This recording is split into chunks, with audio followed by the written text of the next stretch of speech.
All right, our read aloud for the day is called Chookfee Rabbit's Big Bad Belly Ache, a Trickster Tale. Now, a trickster tale is usually a story about an animal who does something sneaky or tricks someone else. Sometimes it's an animal, sometimes it's people. But this story is an animal who tricks some other animals. So we're going to find out what he does to trick everyone else. And this is an old story from a long time ago. And we don't know the author because it's been a story that's been passed down through time and people by the Choctaw indigenous people. And they live in a state, well, two states really, called Mississippi and Oklahoma. So this story is told by someone named Greg Rogers. He didn't make up the story. It was made up a long time ago, but he's retelling it. And illustrated by Leslie Stahl Widener.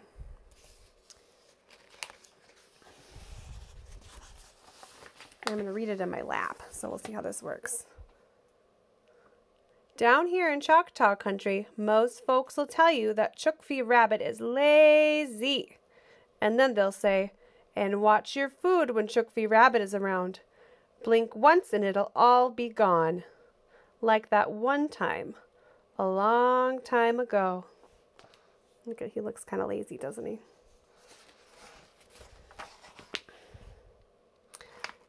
Miss Shukata Possum needed a new house. Several of her friends agreed on an everybody work together day to build her one. All except Chookfee Rabbit, that is.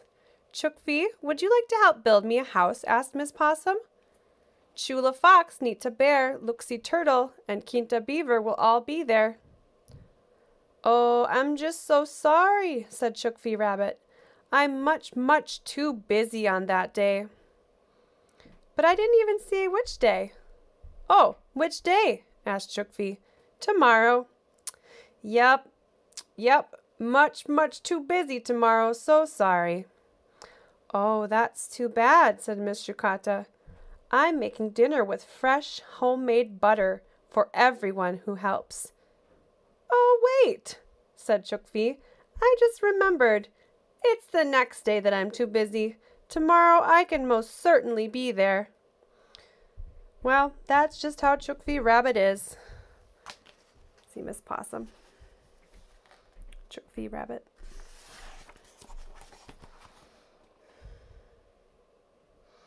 Early the next morning, everyone showed up at Miss Possum's place.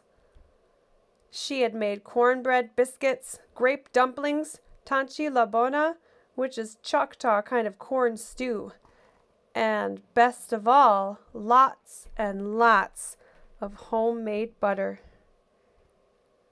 It was creamy and delicious and hard to make, a real treat. But all that food would have to wait for dinner after the work was done.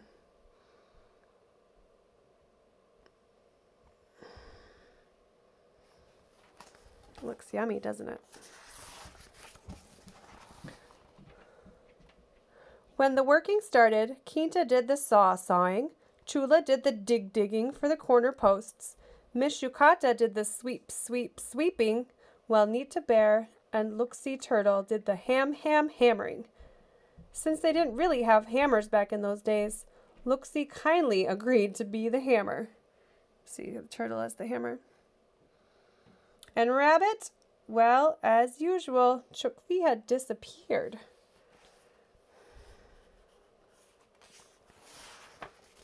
There he is.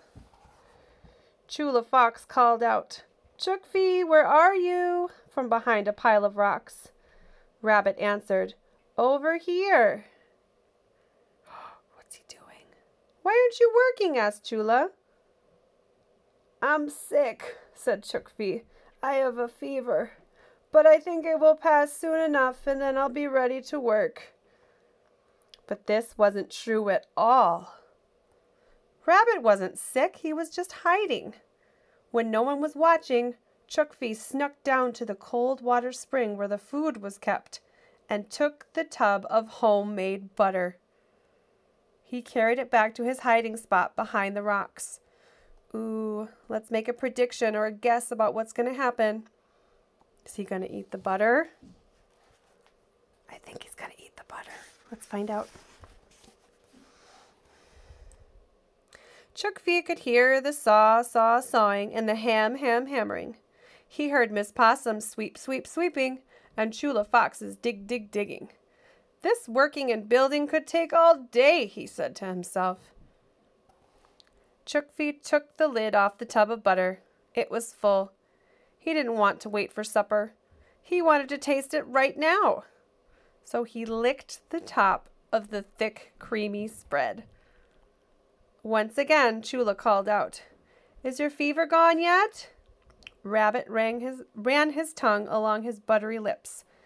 "Just starting," he said. This was sort of the truth. Not about his fever, but he had just started eating the butter. It was so good.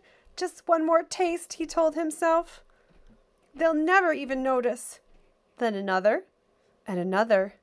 He slid his paw deep into the butter and ate whole pawfuls at a time. Ooh, that greedy rabbit.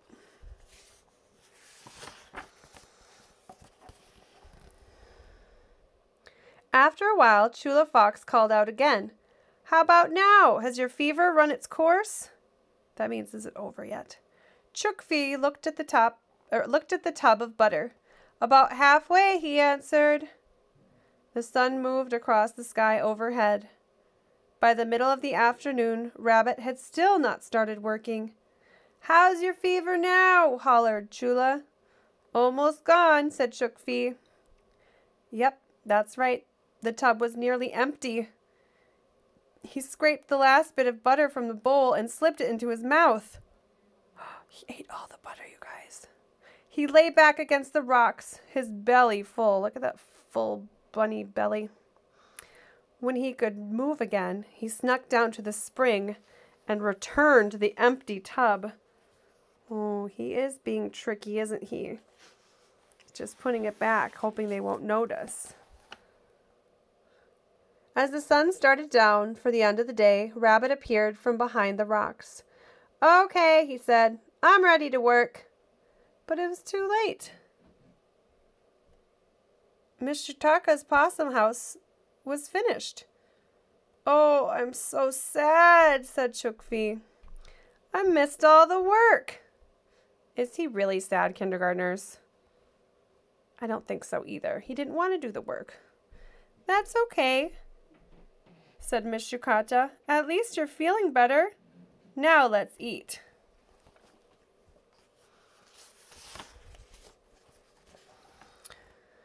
Miss Possum spread out the food. When she opened the lid to the big tub of butter, she gasped. "Someone ate it all," she said, showing everyone the empty tub. "It wasn't me," said Chook-fee. "I was sick all day." They all nodded. "That's true," said Nita Bear. "But who?" "It could have been any of you," said Chula Fox. "All of us went down to the water to get a drink. Any of you could have eaten the butter." "Not me," said Nita Bear, Looksy Turtle, and Kinta Beaver all at the same time.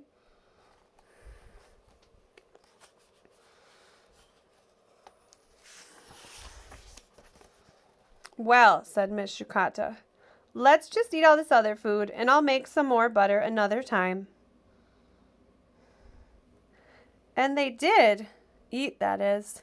They munched the cornbread biscuits. They slurped the Tanchi Labona. And then they smacked on the grape dumplings. Chook-fee did not want the others to know he was already full. So even though his belly was great big stuffed, he ate everything Miss Yukata gave him. Oh, look at... How do you think he's feeling, Chook-fee Rabbit? Look, he's holding his belly. Look at his face. Looks like he has a bellyache, huh? After the meal, they all lay down for a nap. While the others slept, Chookfee saw a little bit of butter still on the fur of his paw. He rubbed it gently on Nita Bear's big nose. Why do you think he's doing that, that tricky rabbit? I think he wants everyone else to think that it was poor Nita Bear who ate the butter. He's trying to trick them again. Then he licked his paws clean and lay down too. When the others woke, Chookfee said, "Why don't we check everybody's nose? Whoever ate the butter might still have some left there." One by one, Chula Fox examined the noses.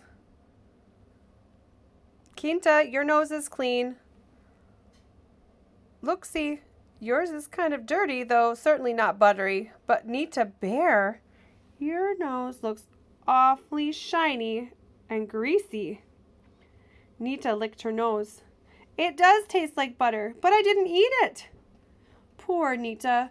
Nobody believed her, and they were mad. They pointed their fingers, paws, and claws at her. "You ate the butter," they shouted. Chookfee had such a hard time not laughing. To him, this was so funny. Then his telltale belly began to shake and tremble. His tummy rumbled, and before he could even get his paw up to cover his mouth, which is of course always good manners, he let a great big burp. "Oh," he said quickly, "excuse me." But it was too late. The others had already smelled Chookfee's big bad butter breath. "It was you," they shouted, "not Nita. You ate all the butter." "Let's get him," growled Nita Bear.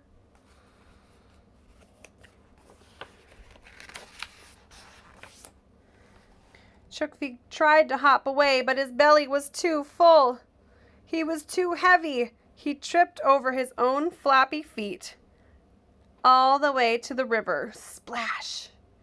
But because butter is lighter than water, Chookfee floated downstream away from the others. Chookfee escaped this time, and maybe, just maybe, he learned a lesson. Then again, probably not. But for the next 4 weeks, Chookfee Rabbit did have one really, really big, bad bellyache.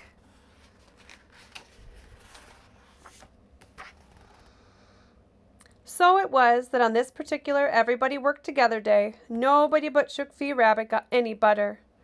Well, maybe Nita Bear if you count the one little lick on her nose. But Miss Shukata did get a nice new house, and everybody did feel real happy about that, as helping others is always more joyful than even the best butter ever. So they didn't get any butter, but look, they all still look really happy, don't they? Just like it said in the story, Miss Shukata got a nice new house, and everybody felt real happy about that. Because helping others is always more joyful than even the best butter ever. All right. That's it for that story. So sometimes in a story, they tell us what the lesson is, right? Maybe Chookfee Rabbit didn't learn a lesson, but we learned a lesson by reading the story. And the author wanted us to learn, or the storyteller wanted us to learn, that it's always good and always makes you feel happy to help other people. Okay, thank you for listening. I really like this story. It has a really good message or lesson at the end of it. And I thought it was a really silly, fun story.